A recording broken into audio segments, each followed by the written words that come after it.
As Paul is closing his letter to the Romans, he talks about, in Romans 16:25, the revelation of a mystery that was kept secret since the world began. This mystery, Paul expounds on that idea in Ephesians chapter 3.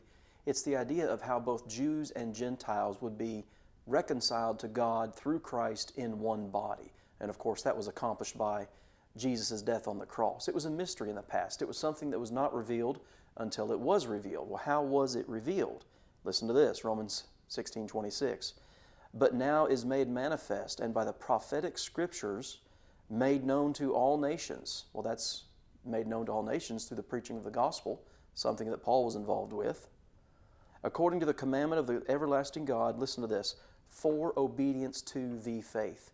One of the very first shorts that I did on the book of Romans talks about that same phrase or statement in Romans 1:5. The book of Romans is literally bracketed with this idea of obedience to the faith.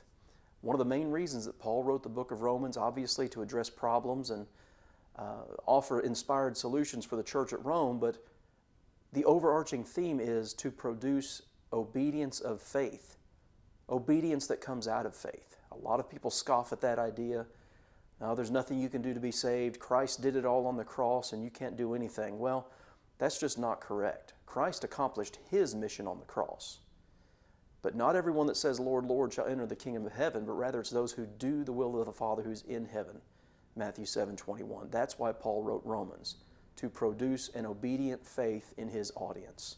All that's done by knowing the prophetic scriptures, knowing what God has revealed through His Word, and submitting ourselves to that. Make sure you subscribe to our channel.